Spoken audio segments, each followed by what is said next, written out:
c'est l'Agence universitaire pour l'innovation technologique. C'est une société très récente, créée en 2019, mais son histoire commence en fait en 2016. On est à l'université de Caen et un certain groupe de personnes se disent que mais il faut finalement que l'université ait une empreinte. Donc on décide de créer comme un Fab Lab, un atelier pour fabriquer concrètement certains produits. Donc quand on se réunit en 2016, on a au moins 8 produits qu'on veut fabriquer entre collègues et on sort un peu de l'université parce que tout le temps, on était un peu gêné de ne pas être vraiment productif dans le contexte universitaire. Donc on crée notre truc comme une association, Agence universitaire pour l'innovation, et puis on commence à travailler sur les produits. Ça c'est en 2016. En 2018, on va au GSIC parce que par hasard, un coopérant arrive, il voit que l'incubateur à œufs d'un projet à l'université est fabriqué localement, il dit qui a fait ça, on dit que c'est des locaux, il vient au quartier, il dit que mais venez au GSIC à Yaoundé, là où le ministère de la Recherche, les gens exposent tout ce qu'ils font. On vient naïvement à Yaoundé partant de notre champ et on a une grosse surprise. C'est qu'à la fin des GSIC, on gagne le prix du chef de l'État pour l'innovation.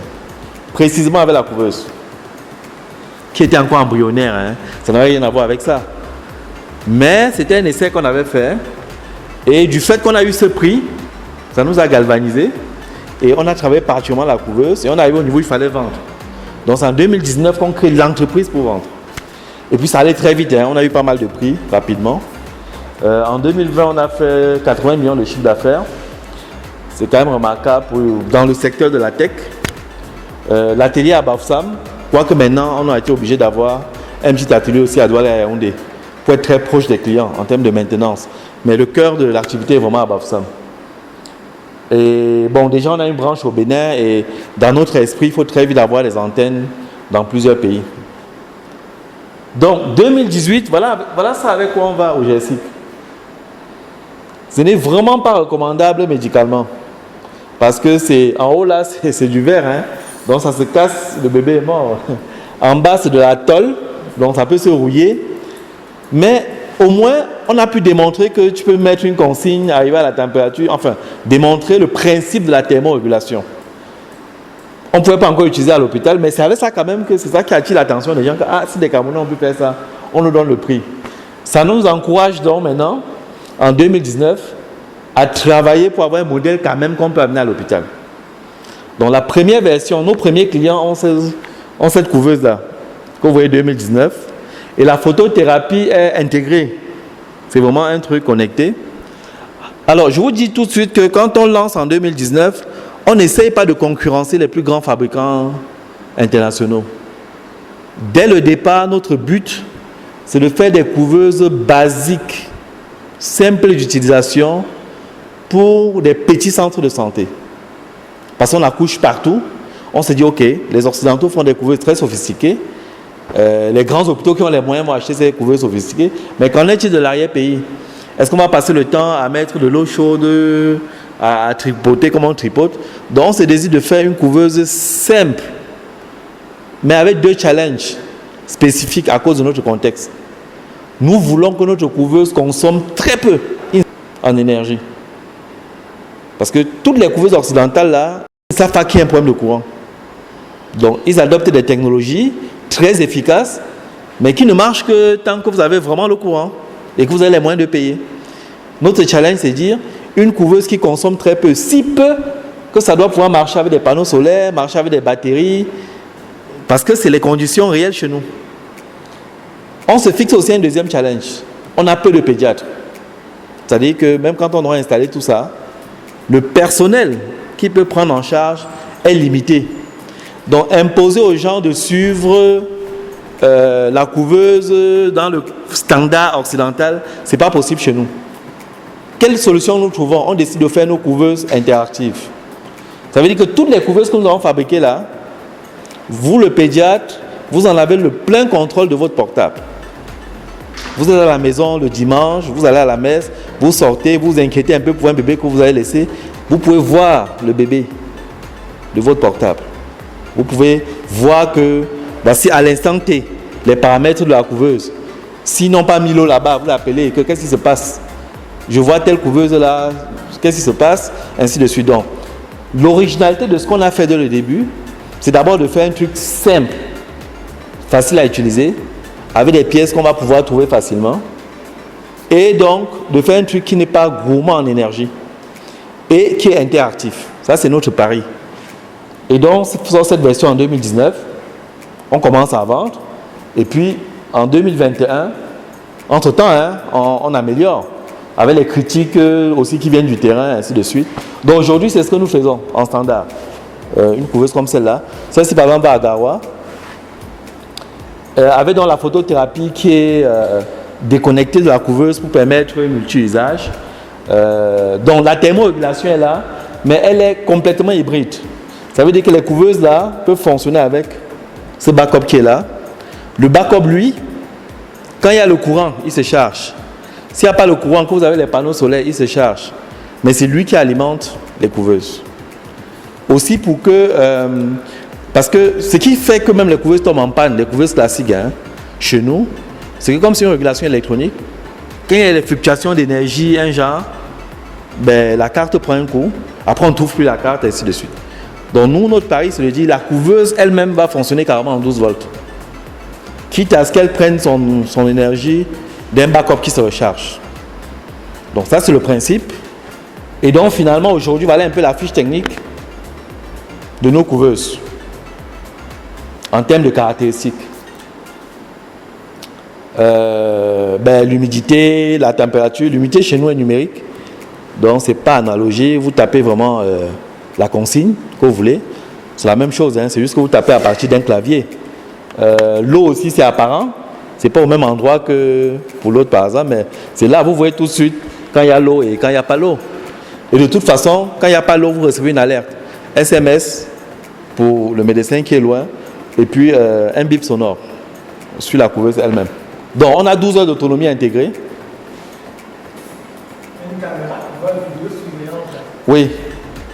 Oui. Donc, là, vous voyez, lui, c'est un mouchard.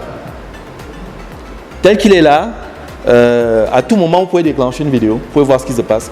Vous pouvez donner des consignes à distance, même qu'on intervienne sur le bébé. Parce que vous voyez ce qui se passe avec le bébé. Vous entendez le bébé pleurer. C'est vraiment une interaction à distance à partir de votre portable. Bon, c'est aussi pour ça qu'on a eu pas mal de prix, hein, parce que c'est qu'on récompensait, c'est pas qu'on a fait une couveuse. C'est ce côté interactif qui a été innovant.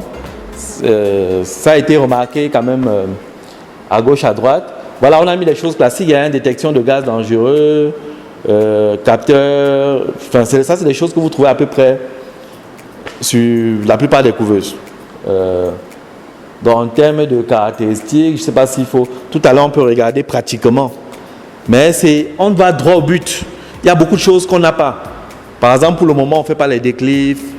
Il y a beaucoup de choses qu'on va améliorer avec le temps. On est allé droit à l'essentiel. Faire un truc simple qu'un petit centre de santé peut utiliser dans des conditions où ils n'ont pas le courant tout le temps. Et avec un médecin qui gère seul son hôpital, donc il doit contrôler les choses sur son portable même quand il n'est pas là. Voilà l'idée. On savait, pour nous, le crasset n'était même pas notre cible. Parce qu'on imagine qu'ici, vous avez les moyens d'avoir autre chose. Mais centre de santé, le district, là où on accouche, on s'est dit, vu la pénurie, il faut qu'ils aient quelque chose qui est à leur niveau. Il ne faut pas que ce soit pile ou face. On continue. Bon, l'utilisation, je préfère que ce soit pratique. Hein. Tout à l'heure, on va regarder. Mais c'est comme toutes les couveuses. Il y a toujours un endroit où on met on, il y a un endroit, un clavier pour mettre une température de consigne, l'humidité de consigne. C'est même les seules deux fonctions en réalité sur lesquelles on joue. Et puis on observe dans la température cutanée, on observe le poids du bébé. Voilà. Donc le matin, on n'a pas besoin de faire les fameuses pesées. Parce que beaucoup de couveuses même occidentales parfois n'ont pas le poids du bébé. Donc on est obligé de sortir le bébé. Là c'est numérique, on a le poids du bébé tout le temps. On a la température de consigne. Oui. En temps réel. En permanence, oui. Et puis on a normalement les températures de consigne d'expérience, on les obtient en moins de 15 minutes. Sur notre dispositif. Bon, dans la littérature, on met au trop 20 minutes pour se donner une marge. Mais normalement, quand vous donnez c'est pour ça que j'étais étonné tout à l'heure que ça prend autant de temps. C'est vrai que la technologie est différente, mais celle qu'on utilise fait que c'est plus rapide pour atteindre la température de consigne. L'originalité, c'est ces backups qui sont toujours avec nos couveuses. Parce qu'on est toujours dans le contexte qu'on est dans un hôpital où il n'y a pas votre onduleur central, ainsi de suite. Donc, pour nous, de manière naturelle, la couveuse doit aller avec son backup, son petit backup d'énergie. Continue. Oui, pour nous, pour les clients qu'on a aujourd'hui, bon, j'avoue qu'à l'hôpital régional de Bafoussam, par exemple, on n'a pas livré de backup parce qu'ils ont dit qu'ils ont un système bien sécurisé. Mais pour la plupart de nos clients qui sont des petits centres, nous fabriquons avec le backup. Alors, le dispositif numérique a beaucoup d'avantages. Pour l'équipe médicale, donc, c'est ce suivi à distance. C'est d'avoir l'historique des paramètres du bébé. Parce que toutes les données sont archivées numériquement. On peut revenir en arrière pour dire, ok, le pédiatre peut vouloir savoir depuis 3 semaines comment évolue le poids du bébé, sa température, bref, on peut retourner. S'il y a un incident, on a des outils pour enquêter, pour comprendre ce qui s'est passé, que ce soit dans l'habitat, que ce soit sur le bébé.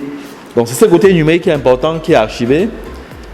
Et puis, on peut avoir, si on a beaucoup de nos couveuses, sur notre plateforme, on peut avoir la cartographie des couveuses disponibles. Parce qu'en fait, quand une couveuse est allumée, sur ma plateforme, tu vois. Donc, tu peux voir que dans tel centre, il y a beaucoup de couveuses qui ne sont pas allumées, donc qui sont disponibles. Et dans tel autre centre, il n'y a pas. Bon, ce serait idéal si c'était suffisamment diffusé pour qu'on ait cette cartographie ou qu'on installe ce système. Parce que même sur une couveuse importée, je peux installer ce système, hein, pour que ça monitore et qu'on ait un système finalement central pour savoir où est-ce qu'il y a une couveuse. Même les températures sur le portable, la caméra et tout ça, ça peut s'ajouter même sur une couveuse importée. Hein. Il suffit de mettre un mouchard audiovisuel. À partir de la même plateforme, on peut avoir la même chose. Donc nous plaidons pour que notre système de santé aille vers là. Que ce soit avec nos couveuses, que ce soit avec les couveuses importées. Qu'on mette tous ces mouchoirs-là pour finalement avoir une plateforme qui permet aux pédiatres de suivre, de savoir une couveuse disponible tout de suite. Et puis d'avoir cette historique, où que soit le bébé. Pour nous, les fabricants, comme j'ai accès à cette plateforme, je peux dire à Garoua, je peux appeler pour dire, vous n'avez pas mis l'eau. Parce que moi, je vois de champ. Si un capteur commence à donner des données aberrantes, je peux savoir que mon capteur est en panne. Parce que ce n'est pas une valeur normale. Donc, je peux faire de la maintenance préventive. Parce que je vois des données toujours à cause de ce numérique. Donc, on a des statistiques, on a beaucoup d'échanges. Tous nos clients sont dans un groupe WhatsApp. Donc, on échange beaucoup. C'est vrai convivial. Il y a une communauté des utilisateurs de nos couveuses. Donc, quelqu'un a un problème, il signale en cas. C'est parfois nous-mêmes qui ne répondons pas. Hein. Parfois, c'est le collègue qui utilise avec qui dit oui, nous, on avait eu ça, on a fait ça. Et ça fait grandir une communauté, ça nous amène à améliorer notre produit. Mais surtout, ça fait une vraie interaction. Et ça fait qu'on évolue pour avoir un Made in Cameroun qui en vaut la peine. Pour le parent, c'est génial. Hein? L'autre jour, la BBC est arrivée. Par hasard, ils faisaient un reportage. Je n'étais même pas là. Ils m'ont dit, on est tombé sur un truc génial. J'ai dit quoi? Il me dit, on est arrivé à l'hôpital à Mimboman, au Genetic Health Center, parce qu'ils ont nos couveuses. On est tombé sur une maman qui n'avait pas encore vu son bébé. Elle avait accouché dans des conditions un peu compliquées. Le bébé était en couveuse. Mais, donc, ils sont venus pour rapporter et la maman était scotchée à son portable. C'est-à-dire l'émotion, ils m'ont dit que c'était vraiment quelque chose de beau à filmer. Comment la maman était via le portable, le fait de voir son bébé en temps réel et de partager la photo avec son papa. Parce que bon, on n'aime pas que les gens viennent visiter l'étude de néonatologie. Donc il y a des petites séquences. Quand le pédiatre veut, il peut enregistrer des petites séquences données aux parents. Et ça permet que les gens n'ont pas besoin de venir, ça les rassure. Donc pour les parents aussi, c'est génial. Et pour les institutions, aujourd'hui, je ne sais pas à quoi ça va servir, mais je suis sûr que les pédiatres, pour ceux qui font de la recherche, auront des données exceptionnelles pour faire des recherches de qualité. Parce qu'on est en train d'emmagasiner là des informations pas relevées de la main. C'est vraiment des informations brutes, stockées. Et donc, si les pédiatres ont des recherches, ou les étudiants, ou dans recherche opérationnelle, bon, ce n'est pas mon domaine, donc je ne peux pas savoir les champs de recherche, mais je suis sûr que cette data-là, ça va permettre de produire de la recherche. Bon, et puis pour les ONG, quand le GIZ ou le FUNIAB est un donateur, il est intéressé de rester chez lui en tant que donateur, dit qu'il a donné 100 couveuses, tel nombre de bébés sont déjà passés, ce genre de statistiques, pour montrer quand même que... Donc c'est un peu ça, on a ce genre de contrôle sur les couveuses. Hein. Ça, c'est des couveuses à distance. Nos couveuses dans des hôpitaux. Bon, là, c'est le cas où les lits sont vides. On n'a pas voulu montrer les bébés. Mais c'est un peu ça. C'est-à-dire qu'en temps réel, on voit, on a des courbes d'énergie, des courbes... On a ce genre de contrôle à distance qui permettent sur une plateforme de suivre ce qui se passe. Bon, pour la maintenance préventive, et comme je vous ai dit, on a les données. Quand c'est à Yaoundé, Douala ou Bafoussam, on fait la ronde chaque semaine. Juste comme ça pour voir. Mais où que la couveuse soit située, il faut quand même que, c'est aussi l'avantage du Made in Cameroun, la proximité, qu'au bout de 3 mois, 6 mois maximum, on soit là. Parce que, normalement, selon la norme même des couveuses, on doit recalibrer tous les 6 mois. Donc, en réalité, quand on a une couveuse importée, bon, par défaut, on ne recalibre pas, mais parce qu'il n'y a personne pour le faire. Mais on s'expose au fait que, parce que c'est des thermocouples. Donc, avec un certain nombre de cycles, la température, l'information qu'il donne peut avoir des fluctuations au fur et à mesure. Normalement, tous les 6 mois, on devrait avoir une séance où on fait des triples contrôles pour recalibrer, pour être sûr que ce que ça affiche, c'est toujours la bonne valeur. Pour les balances, par exemple, il n'y a aucune balance qui est faillible. Hein. Si vous prêtez une balance même chez vous à la maison, au bout de 3 mois, ce n'est plus trop ça, hein. Il faut recalibrer. Donc, c'est tout l'intérêt de la maintenance préventive, curative. On est là. Tout ce qui est là, on sait ce qu'on a mis. Donc, c'est pas genre, on va dire que la carte a pété, quel capteur a pété, et puis on ne retrouve plus. C'est nous-mêmes qui avons mis. On sait où. Bon, on ne fabrique pas, nous-mêmes on achète. Mais au moins, on sait ce qu'on a mis, et puis bon, voilà quoi. Alors, l'avenir, c'est quoi? On a fait la couveuse de transport. L'idée de la couveuse de transport chez nous, une fois de plus, ce n'est pas de faire un truc sophistiqué. L'idée de la couveuse de transport, c'est qu'il y a des centres si petits qui n'auront jamais de néonatologie. Ils vont accoucher, mais ils n'ont pas le personnel, ils n'ont pas l'espace. Il faut donc qu'ils refaire. Il faut qu'ils aient un outil compact, c'est-à-dire ça peut entrer dans une voiture, on peut tenir comme ça. Ça fonctionne, ça peut fonctionner rechargé à l'allume-cigare. C'est-à-dire simple allume comme le portable. Simple allume-cigare de la voiture là. Et puis 5-6 heures, le temps d'arriver dans un vrai centre où on va donc confier le bébé. C'est ça l'idée de la couveuse de transport. On l'a fait, ça voit toutes les caractéristiques des autres couveuses, sauf que c'est un peu plus compact, c'est embryonnaire et ça va fonctionner avec... Donc notre challenge, c'est vraiment le minimum d'énergie. Il n'y a rien de superflu. S'il y a une fonction qui n'est pas très utile et qui consomme le courant, nous on met de côté. Ce qu'il faut... Oui. D'ailleurs, on n'a pas économisé sur l'habitacle. Hein. Si vous voyez bien l'habitacle, parce qu'il faut quand même que le bébé, il n'y a rien à... On ne peut pas jongler avec ça, il faut que le bébé... Il y a une batterie. Très légère. Mais l'idée, comme je dis, c'est l'allume-cigare. Oui, mais le transport, c'est pas toujours avec la voiture. Avec l'électricycle. En tout cas, à partir du moment où il est à 12 volts, il est comme votre portable. Oui, et puis vous pouvez le recharger comme vous voulez, comme vous pouvez. Donc, notre idée, c'est ça. Alors, les plaques radiantes, c'est plus facile à faire qu'une couveuse. Hein. Pratiquement, on ne l'a pas fait. Mais c'est vraiment... Mais le modèle sur lequel nous travaillons, c'est plutôt le modèle source de chaleur par le... Mais c'est plus facile. C'est encore plus facile à faire qu'une couveuse, mais on pouvait pas... On est tout jeune. Mais vraiment, c'est quelque chose qu'on va faire parce qu'on se rend compte que c'est très pratique finalement. Surtout dans les petits centres de santé. Même les grands. Même les grands. Bon, nous on raisonne à notre niveau. On vise les petits. Donc, nous on pense à plaque radiante. Ça, c'est des choses qu'on doit sortir très vite. Courant 2021. L'autre axe de développement, c'est vraiment l'international. On a eu la chance, on a eu la grâce d'avoir des prix et on est très sollicité à l'international. Et en même temps, on se dit, on ne va pas faire l'usine, la grosse usine pour importer. Parce qu'on va tomber dans le piège. Parce que notre avantage, c'est la proximité. Donc, il faut maintenir cet avantage. Donc, l'idée pour nous, c'est plutôt de faire des ateliers en réseau.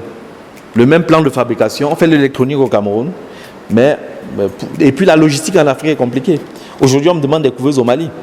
quand je regarde ce qu'il faut faire, parce que j'ai eu le prix au Forum de Bamako au Mali, ils étaient tellement intéressés. Je suis allé à l'hôpital Gabriel Touré, qui est le centre. Ils n'ont que 6 couveuses. Quand on a fait les mesures, en fait, ils n'ont que 2 couveuses qui fonctionnent bien. Là-bas, les femmes accouchent à 12 ans, 13 ans, font beaucoup de prématurés. Donc, c'est vraiment un problème. Avant même que je ne rentre, on m'avait déjà montré là où je pourrais venir m'installer pour faire l'atelier. Donc, ça va vite. Et le challenge, c'est ça, avoir plusieurs ateliers en réseau dans au moins une dizaine de pays pour attaquer le marché de l'Afrique centrale et de l'Ouest, avec l'idée de faire des couveuses simples pour les petits centres de santé qui peuvent marcher au solaire et qui sont connectés. Ça, c'est notre challenge. L'autre plan de développement aussi, c'est le modèle économique. Au Cameroun, aujourd'hui, on a installé, on a déjà livré 18 couveuses. C'est très peu. C'est vrai que le Covid ne nous a pas permis d'aller très vite. Parce qu'on on est entré dans la mercuriale de l'État qu'en janvier 2020. Donc, concrètement, un hôpital public ne peut nous commander de couveuses. Le ministre nous a homologué en décembre 2019. On est entré dans la mercuriale en janvier 2020. Donc, c'est très court aussi. On n'a pas eu le temps de... C'est tout nouveau. Mais on se rend compte que la plupart des couveuses, ce n'est pas les hôpitaux qui achètent. Aussi extraordinaire que ça puisse paraître, 80% de nos couveuses, c'est les dons. C'est quelqu'un qui dit que j'ai vu à la télé votre truc là, machin, est-ce que je peux donner une couveuse à moi? La dernière couveuse que j'ai livrée, c'est l'hôpital central de Tchang, l'hôpital de district de Tchang. C'est l'association Cogni à Paris, une tontine des femmes Tchang, qui achète la couveuse pour l'hôpital. Donc nous, on a compris que peut-être notre modèle de développement, ce n'est pas de passer le temps à prospecter les hôpitaux seulement. C'est pour ça qu'on organise un gala de charité pour encourager justement cette logique de don. Peut-être que si on communiquait vers les entreprises, vers les associations pour leur dire c'est un vrai problème, donner des couveuses, peut-être on peut se trouver un carnet de commande même de 50 couveuses à l'occasion d'un gala de charité. Donc c'est un axe de développement qu'on explore bien. Le 17 novembre, vous le savez, c'est la journée mondiale de la prématurité. Dans cette occasion, on va faire un gala de charité dans plusieurs pays, dont le Cameroun. L'autre chose qu'on veut développer, c'est que, bon, qu'on a déjà commencé par la force des choses. Quand tu as la marchandise, les gens pleurent pour acheter, tu es obligé de donner à crédit. Sinon, tu fais comment? Donc, beaucoup de gens qui prennent même nos couveuses, quand les centres l'achètent, souvent c'est en négociant le crédit. Genre, on va te donner 40, 50%, le reste on va payer par mois. Ça aussi, c'est l'avantage du Made in Cameroun, c'est qu'on peut avoir ce genre de jonglerie. Mais nous, on veut aller plus loin si on a un financement. Si on obtient le financement qu'on recherche, on va carrément donner les couveuses au centre de santé et occuper nos loyers. C'est-à-dire que vous avez la couveuse, vous faites mobile money pour la mettre en marche, vous l'utilisez un prix pas très élevé, ça fait que vous n'avez pas le poids d'acheter la couveuse. Et puis nous, on est obligé d'assurer que la couveuse marche bien, tout le temps. Donc pour le pédiatre, surtout en privé, c'est cool. Il a l'outil, ça va la contraindre ni de... Bon, c'est des choses qu'on étudie, mais c'est des modèles économiques auxquels il faut réfléchir. Et pour lesquels peut-être l'État même peut aider, on ne sait pas comment, il faut travailler à ça. Donc c'est ça que j'appelle facturation à l'usage. Ou location-vente, genre sur 2 ans, vous payez par mois. Bon. Donc voilà un peu dans quel sens le projet essaie de se développer au jour d'aujourd'hui. On ne fait pas que les couveuses. Hein. On n'a pas fait 80 millions de chiffre d'affaires en faisant que les couveuses.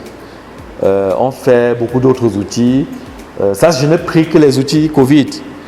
Beaucoup de vous ont certainement vu nos portiques devant des endroits, des ministères où voilà, on a quand même vendu autour de 125 portiques. Donc ça se voit dans beaucoup de structures. Des boîtes digitales comme ça, c'est des distributeurs de gel, mais en même temps qui font de la publicité. Donc des purificateurs d'air comme celui-ci. On va en faire une démo tout à l'heure. Voilà, ça c'est pour le Covid. Sinon, il faut aussi des choses par lesquelles on avait commencé. Les incubateurs à œufs, surtout à l'ouest, c'est bien demandé. Distributeurs de boissons, des choses comme ça. On est dans la technologie en général. Mais ce qui nous a fait connaître internationalement, ce qui restera notre cœur de métier, ça avec on entre dans d'autres pays, c'est bien la couveuse. Merci.